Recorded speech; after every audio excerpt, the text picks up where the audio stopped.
in the end, they've taught some very basic truths, which is that life is your teacher. Life challenges you to find the best of yourself. It's not about complaining about life. It's not about deciding if it's fair or not fair, or just or unjust. It's about taking an attitude that I am a guest here. The planet's been here for 4.5 billion years. I just dropped down for a wink. I didn't create it. I will not be the one who destroys it. People have tried, they didn't even come close. I'm just here visiting, and I'm going to have experiences. And that's what real teaching is about. I'm going to have experiences. Why? Because there are things happening. And I'm conscious. And I'm going to find myself every second of my life where a moment is unfolding in front of me. And one of the deepest things I always try to teach you. There is a moment unfolding in front of you. That's reality. You're conscious. Therefore, you're aware of that moment. What's so complicated about that? The important thing to understand is the moment unfolding in front of you is no different in reality than the hundreds of billions of zillions of moments that aren't unfolding in front of you. On Mars, there's 800 billion going on in every single inch. Through time and space, there are moments unfolding everywhere. You don't get to see those. You're only going to experience the moment that is unfolding in front of you. That's the reality. And there are 700 billion zillion moments that you're not experiencing. So your ability to experience reality is zero, because you can only experience the 0.000000001% of reality that's unfolding in front of you. Now, what happens, and this is very important to understand, if you want to solve any problems on this earth, either your personal problems or your family problems or your society problems or cultural or national, I don't care. It all comes from the same place. Every single thing comes from the same place. When you experience the moment in front of you, it's the one that comes into you. It's the one that has an impression on you. So if you meet a woman named Sarah and she's mean to you, I'm telling you, the next time you meet a Sarah, not even the same one, you feel a little weird. If a car beeps at you when you weren't doing anything wrong, they just aggressively beep on you and go around you, and it's a certain kind of color, kind of a Mustang or something like that, I don't care if you're in a foreign city or a foreign country, when you see a car that looks like that, your heart goes like this. So what is happening is the moment in front of you is the one that's coming in and leaving an impression on you. And that impression gets stored inside of you. Why? Why doesn't it just come in and go through? The truth is that 99% of every single thing that ever went into you went right through. The white lines on the road, the people walking down the street, the trees you drove by, it all comes in, it goes through, it passes through. But some of it doesn't. A very small amount, like 0.001 of it you ever experienced, is still in there. So you start studying this. That's what yoga does. Deep teachings. They study, why am I the way I am? What is going on in here? It's not hard to understand.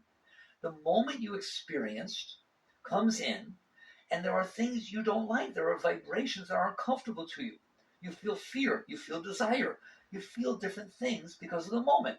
A rattlesnake is scary. A butterfly is beautiful. You're not doing that. Buddha says everything has its Buddha nature. That's not something you judged and decided. If you ever seen a coiled up rattlesnake, that's scary. And it's meant to be scary, right? Don't say, oh, nice little rattlesnake. No, he's trying to be scary, trying to keep you away. And a butterfly is beautiful and soft, and if it lands on you, it's really special. They carry their own vibration. So when you experience, let's talk about you experiencing the moment in front of you, because that's always what's happening. That moment has sight, visual, sound, taste, smell, who knows? It also has a vibration. It has a vibration. A rattlesnake has a vibration. When it comes into it, feels different than a butterfly feels. Notice that. That's not looks, sounds. It feels different. What happens is you can't handle, and you can't. This is the first humility you have to understand. You can't handle those vibrations. You can handle a tree driving by as long as it doesn't look like the tree that fell in your car when you were 16.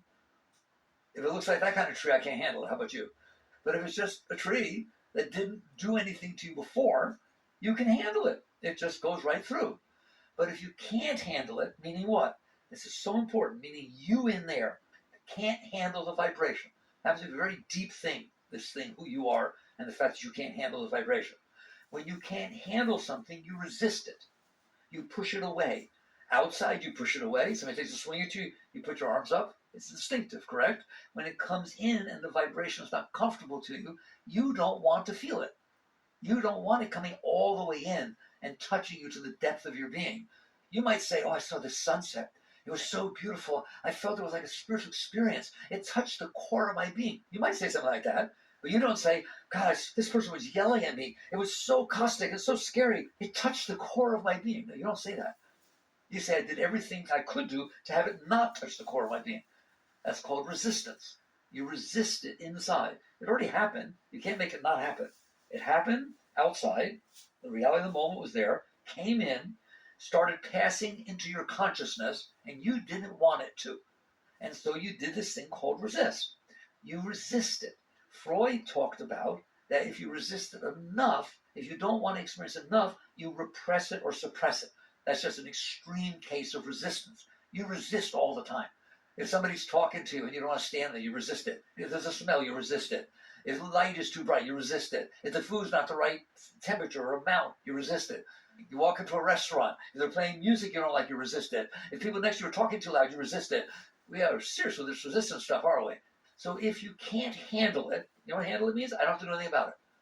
All the trees drive by, the white lines drive by, the dotted lines go by, all the cars drive by. I don't have to do anything. It's okay. It's nice of you to say it's okay that reality can pass through you. There's a lot of reality. Saturn has rings. Is that okay with you? So is it okay with your car drove by? Depends. It depends on whether I had a past experience that I resisted. God, this is so important. I resisted it in the past. Now it's stuck inside of me. So this is the essence of yoga. It's understanding what is going on inside yourself. Why? So you can do something about it. If you don't understand something, if you don't understand what you're eating that's making you sick, you can't fix your diet. But if you understand, you pay attention, you have a chance of doing something about it.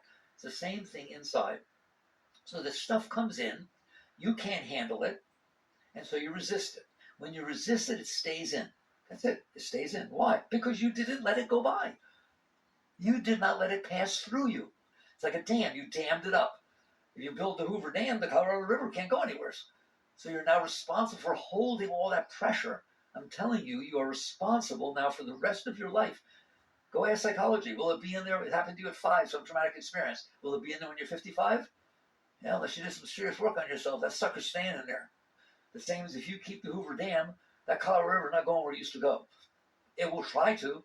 That river is still trying to flow downstream. They have to spend millions of dollars a year to make sure it doesn't. It's the same thing inside yourself. If you use your will, that's the power of self, is you in there, hire you in there, you have will. You don't have to just sit there. You can do things inside and out. You can make your arm move, that's will. You can pick something up, that's will. You can resist a thought or resist an emotion, that's will. So you have dammed up this energy that really happened. It's called reality. It came in, but it wouldn't pass through because you dammed it up. That stays inside of you. In yoga, thousands of years BC, in the Upanishads, they talked about that. They call it a samskara. And that means an impression that got stuck inside your mind and your heart, inside your emotions. It has an emotional aspect, doesn't it? You don't just think, oh, I don't want that to happen. Anger comes up and all kinds of stuff. That is the energy of your being. You have tremendous energy. It's the energy that martial arts work with, Tai Chi and this and that. It's the Chi that acupuncture systems work with. It's spirit. In the Bible, they talk about the rising of spirit. There's energy inside. You feel it when you get excited. You feel it when something's going the way you want.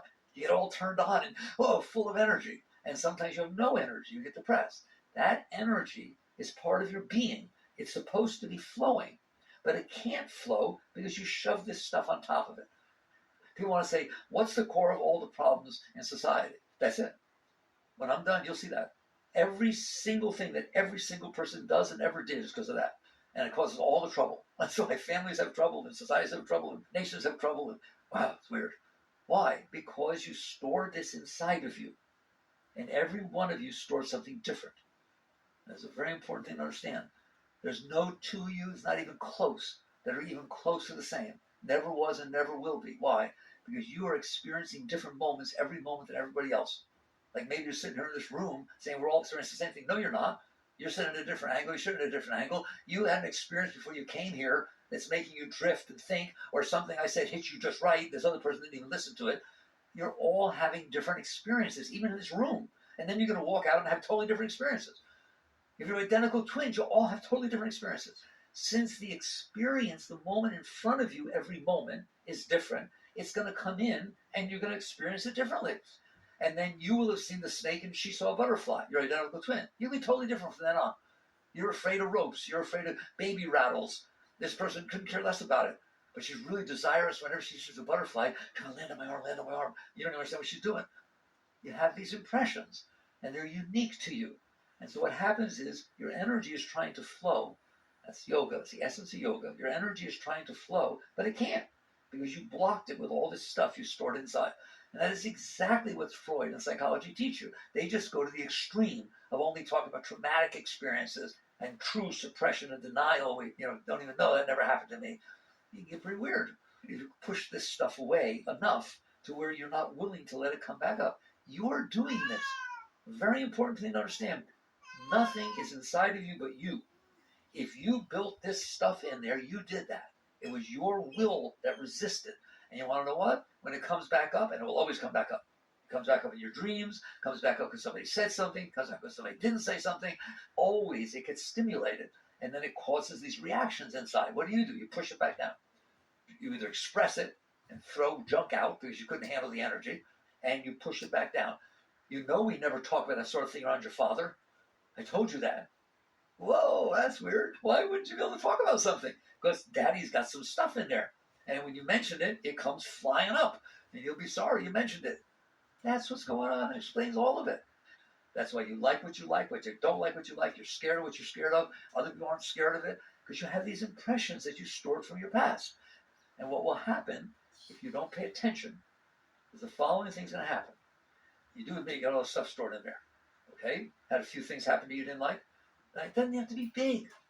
Your 6th birthday, you had it outside and it rained. You never liked the rain. I'm just not comfortable with the rain.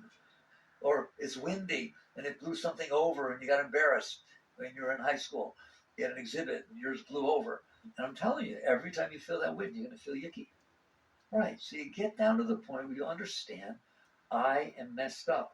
Why? Because I have this stuff stored in here and I can't handle reality. When the moment unfolds in front of me, it hits my stuff. So I'm not experiencing what's actually happening. I'm experiencing what's stored inside of me. Now the question becomes, what do you do about it? Because it's in there, isn't it? You got to deal with it every day. Something makes you embarrassed. Something makes you self-conscious. Something makes you guilty. Like, wow, it's unbelievable. How do you do it? What normally will happen, what we call the default, like computers, we have a default. The default behavior, if you don't do anything about it, is as follows. I'm in here. I want to feel good.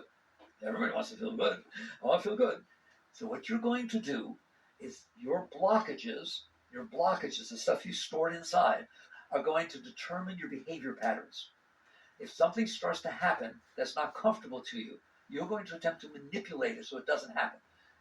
You're going to manipulate the world around you so that it doesn't make you feel uncomfortable inside.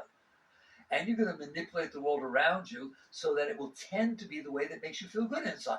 You're going to want to have something unfold outside so that what comes up inside you is exciting, is encouraging, is promising. And you're taught that that's how you should live your life. That's one thing you can do. Let this stuff you stored inside of you, because you're unable to handle reality. Just to make sure you understand when I say not able to handle reality. Let's say you looked up in the sky with a telescope for the first time, and you look at some of the planets, and you saw that Saturn has rings. And for some ungodly reason, who the heck knows, your mind said, that's not fair. What? Look how beautiful Saturn is. It has these rings. It looks like a jewel. It really does. It looks like a jewel floating in the sky.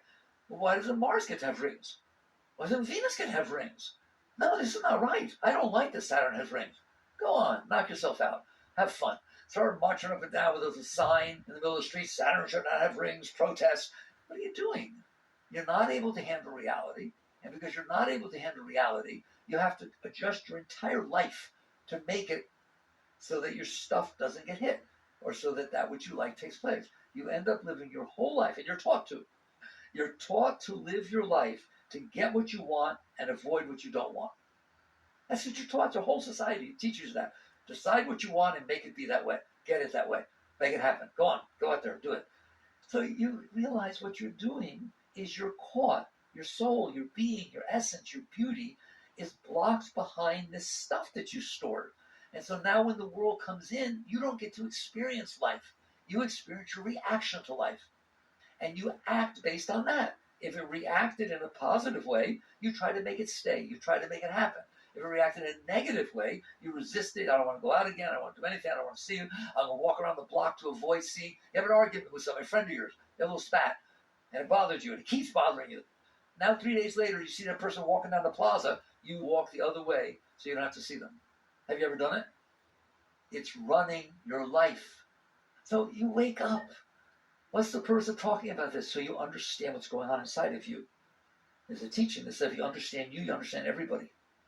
So now you understand this stuff's in there, and it's affecting your behavior, your personality, every single thing. Your whole personality is just what you develop to live with yourself. I don't want to do too good because then I have to live up to it. People expect too much of me, so I just want to be average. There are people who do that with their personality. There are other people who sit there and say, I have to be the best. I have to be the best. I need people to accept me. I got to prove that I'm the best and smarter than everybody. Other people sit there and say, I'm not even going to try at all. I don't even want average. I don't want nothing. I want nothing to do with it. You're just protecting yourself from yourself. You can't handle what it feels like to be inside of you. So you're trying to dress a certain way, behave a certain way, drive a certain car, so that you can express yourself and try to get things that make you feel better. If you get them, yes, I agree, you feel better. If you don't, you feel terrible. Why? It doesn't match what I wanted. And that comes out of the core of the problem you have with life. Instead of collecting coins and stamps or spoons, I collected bad experiences. How about you? I made a collection of bad experiences. Here's every single thing that ever bothered me. I stored it, I kept it, and it keeps coming back up, and I let it run my life. All right? Very good. Now what do? What you will do by default is you will attempt to say every moment that unfolds in front of me should match what I want. Every moment that unfolds in front of me should be the way I decided I needed to be based upon all the stuff that ever happened to me before. What's the probability of that happening? That was 0. And then you wonder why you're uptight. You wonder why you have anxiety. You wonder why you worry. So you made this model inside your head, and I'm telling you, you didn't make it. It's based on the past experiences that you stored. B.F. Skinner, the social psychologist, said, man is the sum of his learned experiences. Man is the sum of his learned experiences. Your mind is the sum of your learned experiences. You're not. You're the one who's in there noticing this. You're the consciousness, the self, the Atman, the soul, call it whatever you want. You're very deep. But you do know this. Everyone who's shaking your head yes when I say, does your mind do this? You have built a psyche, a mind, thought patterns based upon stuff you resisted or clung to in the past. So now you have all this stuff inside. Then you build another layer of mind which says, based on my stuff, this is how the world needs to be for me to be okay. So the default is, and I want you to watch this. You're going to go out there and you're going to try and make the moment unfolding in front of you be the way you want. And you're going to fail. That moment is the sum of everything that made it be the way it is. Every single thing had to be exactly the way it was for the moment in front of you to be the way it is. And you're going to sit there and say, no, not on my watch. You're going to be the way I made up based on my past experiences. What is the probability that you win? How about 0? Most people wake up in the morning, they're at war. Do you understand that? I can't handle what happened yesterday. I can't handle the way this person is. I can't handle this. I can't handle that. So I have to fight and struggle. And oh my God, it creates so much anxiety and tension and anger. That is the cause of every single problem. What is? There are 7.5 billion of you on this planet right now doing exactly that. And no 2 of you agree because you didn't have the same experiences. And your stuff is based on your experiences. So you're unique. I go, well, be unique. You're very unique. But then you made up this model that because I'm not okay, this is how everything needs to be for me to be okay. And now you go out and fight with everybody and it's a competition. Who can get the moment to be most the way they want it to be? It causes wars, causes divorces, causes every single problem there is. I don't care what age you are, I don't care what nationality you are or anything. It's always the same thing. What spirituality says, it's very rare that people truly work with spirituality, is you really want to live like that? Because guess what? You don't stand a chance. If you're waiting for your ship to come in, you lose because there is no ship. The world is unfolding in accordance to chemistry, physics, psychology, sociology. It's unfolding in accordance to the billions and trillions of forces that are making it be the way it is right now. And you better start by understanding I'm either part of the solution or I'm part of the problem. If what I'm doing is what everybody else is doing and saying, but this is the way I see it, well, believe me, people see it different. And you know what? Neither of you are right. You see it the way you see it because of the experiences you had and what you did with them. And so you develop these concepts inside your head. They did the same thing. It sure looks right to you because that way is the way that makes you feel right. That's why you made it up that way. The solution, and it's very rare that a person can do it, but at least you try. The solution is a person transcends their personal self. They're in there and they realize, yes, I have a way that I think about it. Yes, I have a way I want it to be. Yes, there is a way that makes me happier, and there is a way that makes me sadder, and that is my sickness. Because reality is reality.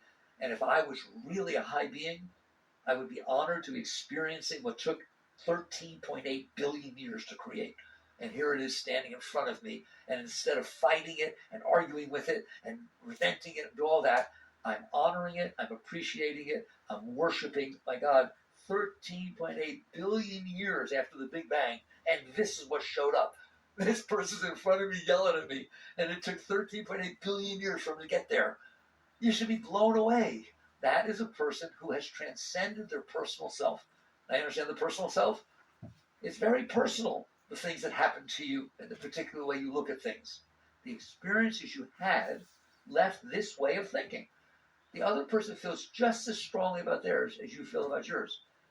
So the starting solution is that you realize you're not going to change everybody because they're very caught in being what they are. Your starting position is understanding if something's going to change, it's going to be me. Why? It's the only thing you have control over right now. You're in here. I hope you see the patterns I'm talking about, and you realize the quality of your life is not getting it the way you want. If you get it the way you want, it's not going to stay that way. You won't stay that way, and it won't stay that way. Ever change your mind? Ever get what you thought would make you happy and it didn't? Ever get something happen that you thought would destroy you and turn out to be the best thing ever happened to you? It keeps changing because every time you have a new experience, it changes. Ever decided you really wanted something, then go to a movie and see that somebody else got something similar to that and it made them miserable, and you get out of the movie and say, I don't want that anymore. A movie or a book. It doesn't take much. All it takes is another experience to come in, and it changes because you're the sum of the learned experiences. That's what Christ meant when he said, don't build your house on sand. That is so shallow. It's got no solidity to it. It changes with the wind. So what's the alternative? The alternative is to say, I don't want to be like that. Do I have that going on inside of me? Yes.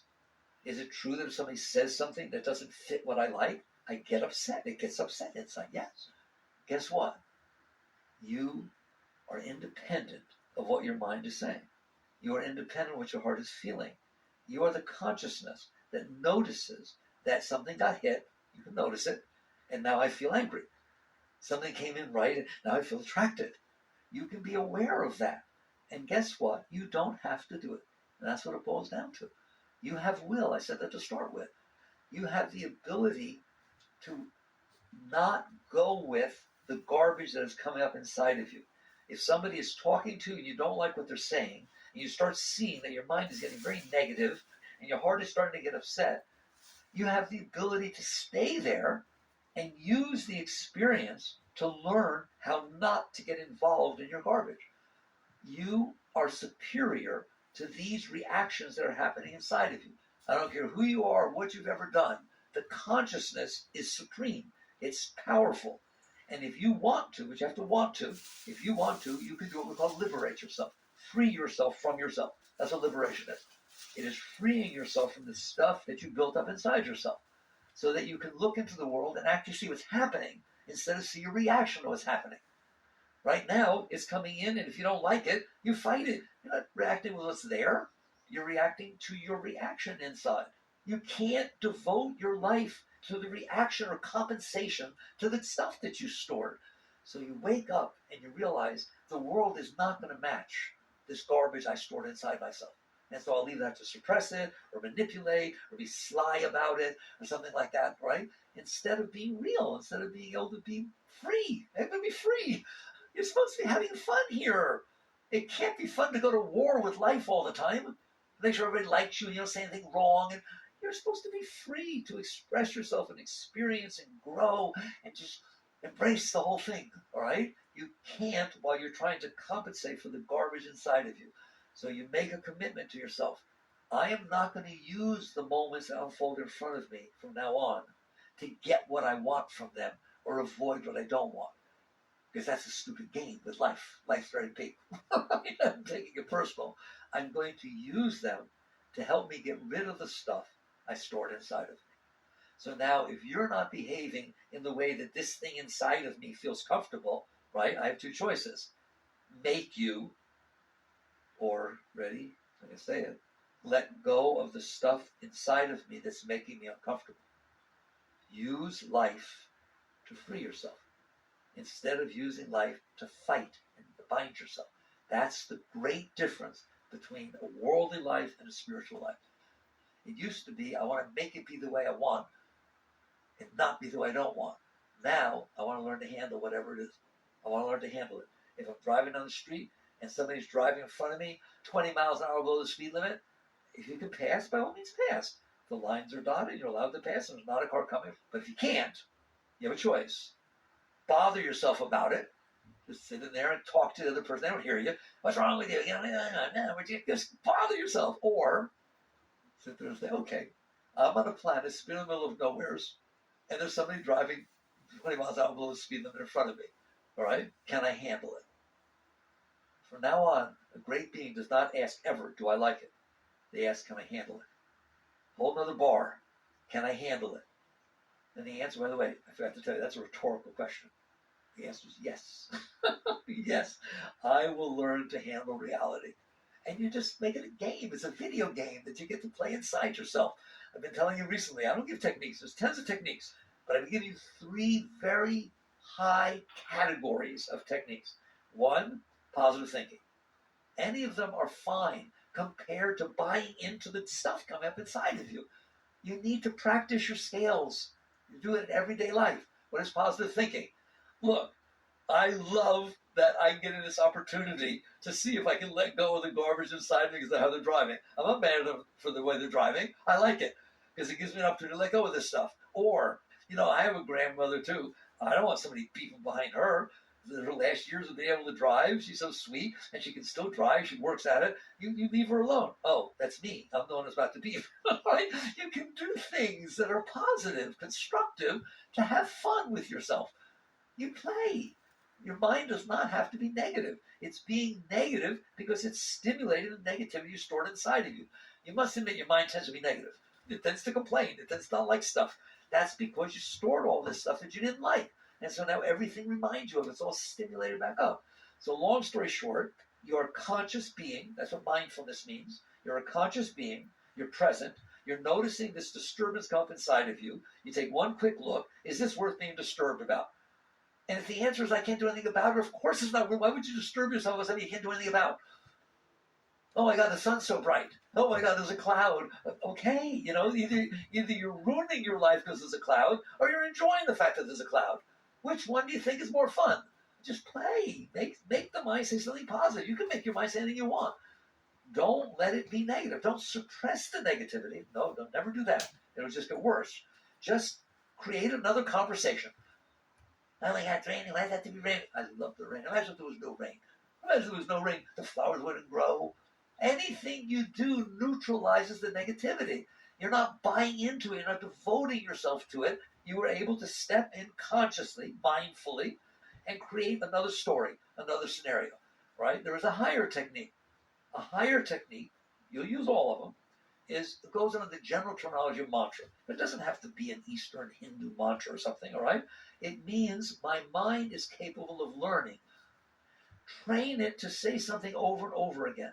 In yoga, we use mantras. Om Namah Shivaya, Guru, Om, Sri Ram. I don't care. But you can sit in there saying, I love it. I love it. What? Doesn't matter. I love it. How would you like to have going outside your mind? Cars driving slower than the speed limit. One part of your mind saying, the other part saying, I love it. I just love it. I love it. I love it. You're welcome to do it. Create a layer of your mind. Your mind has many layers. You can multitask. Create a layer of your mind through repetition. It's habitual, the mind, right? You got a song stuck in there. It won't go out, right? I want this stuck in there. When you're driving the car, race up, do the mantra. When you're walking, every time the foot goes up, do the mantra. Just start to develop the habit. And next thing you know, you'll be driving down the road, mind your own business, and all of a sudden this person's driving weird, and your mind will start with the negativity. But you'll hear behind, because you made a habit of it, I love it. I can handle this. I love it. I can handle this. Or whatever it is. And you choose. You want to put your consciousness on the noise, which is totally destructive with no positive outcome, or put your consciousness on this higher thing. And next thing you know, it's a refuge. You choose. I would rather hang out with this mantra than I would hang out with the maniac. So you develop a layer of your mind that is a gift to yourself. It's a refuge. It's a place you can go to just fall back. And you'll see that 99% of the stuff you bothered yourself about, there's nothing to do about it. There's nothing to do about the fact that it's raining. It'll stop. There's nothing to do. Nothing to do about the fact that the driver's, 2 blocks later, the driver turns off. Thank you. I appreciate it. Thanks for the experience. It was fun, right? Because you stayed calm and centered. You're going to see the vast majority of stuff there's nothing to do about. And if there is, just you understand, right? There are things you need to deal with. But I want you to deal with the thing, not deal with your reaction to the thing. If you get a call from the principal, you're a 16-year-old kid, as we found drugs in his locker, you come on down here right away, and you're all high class and fluffy and never thought your kid would ever do anything like that. And your first thoughts are, oh, the neighbors think, and oh, man, I don't want to see the principal, I'm embarrassed. So if you're going down there with that attitude, you're not going to do any good for anybody. If, on the other hand, you start seeing your personal stuff come up, you do the mantra, relax your way through it, and you go down there with one intent. What can I do to help? What can I do to help? How can I help the school? How can I help the principal? How can I help my son? How can I help this situation? Not how can I help myself because I can't handle the situation. Right? That's spiritual activism. People ask me, what about activism? Shouldn't I be working for the environment? Shouldn't I be trying to help this? Yes, there are all sorts of things that are going on out there. Now you understand why. Because everybody's got different impressions and everybody behaves differently. Yogananda was an enlightened master. You know, he said all this, but by God's grace, there goes myself. In other words, if those things had happened to me, I might be the same as that person is. That's what compassion is. It's not I agree with you or I sympathize with you because I had this. Compassion is, yep, I see where you're coming from. That's not where I'm coming from, but I understand how you see it. I don't agree, but I understand how you see it because I understand how I see it. You have compassion for how somebody else looks at the world. You have compassion for somebody else's behavior. And then you deal with it. By all means, deal with it. But don't deal with it out of anger and fear and anxiety and desire and like and dislike. Deal with it out of clarity. That's what true activism is. Right action. We're talking about right action is first let go of yourself. First let go of yourself. Learn to let go of yourself. Then see if there's still something out there that you need to deal with. And do what you can to help it. Do what you can to raise it. Not do what you can to make it okay for you. Do what you can to help the situation. And that's how a great being lives their lives. I said there were 3 layers. 1 is positive thinking. And the lowest is just build your life around your garbage. Please don't. 2, you do positive thinking. 3, get a mantra going all the time so you stay constant all the time. The highest is called relaxation. Relaxation? Yes. If something happens, and it hits something inside of you, it means it wants to come up. It means it wants to release. It's an opportunity to let it go. Relax. No, yes. Just relax. Relax your shoulders, relax your chest. If you relax, you're not involved in it. You can't interact with something when you're relaxing. Relax and lean away from the noise, and you're going to leave the room for it to pass you. You will change so quickly. I'm telling you, a true spiritual being is not the same when they go to bed at night as they were when they woke up in the morning. You are not the same person because you let go of stuff all day. That's what you did. And when you go to sleep, you're freer than you were in the morning. And it's like that every day. You just continuously, and once you catch on that this works, if I don't fight with it, and I just relax, you're giving it the right to pass. But it hurts. Of course it hurts. Stored with pain, it's coming back with pain. It's scary. Of course it's scary. That's why you stored it. You were afraid of it. But you were 5. Now you're not 5. Don't let things that happened to you 50 years ago still bother you. Let go. Just keep relaxing and releasing. And then we're going to stop. But what happens? That's the highest. Just relax and lean away and give it the room to pass. Offer it to God. Do whatever you want. Just let it pass. And you're going to find out at some point that because this stuff is going, some energy will awaken inside of you. Real energy. It's not some fake stuff.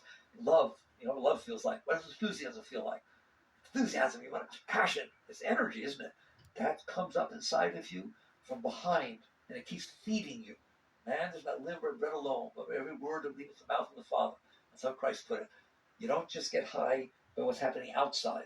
There's this flow of energy inside, and you start really liking it, and you realize it is directly proportionally related to how much you let go. The more you let go, and you don't involve yourself in this garbage inside of you, the more energy there is. The more energy there is, the more you don't want to get involved with the stuff because the energy is so nice. There's the upward ascent, and you will get higher and higher and higher and higher and higher, and it can take you very, very high. Now you get into deep spirituality that takes you into states that are beyond yourself. So that is what it means to grow based on right understanding. Now you understand why it's the way it is, don't you? Every person of every culture, everywhere, that's why it's the way it is. That's why it's a mess. You ain't changing it by complaining. You change it by changing yourself. People say, well, what about the purpose of life? What should I be doing with my life? The highest thing you can do with your life is make yourself so that every moment that passes in front of you is better off because it did. You lifted it, you smiled, you served, you did something to raise the energy as it passed by you. That's the highest life you can live. You become a servant of life instead of serving yourself. Work on these things.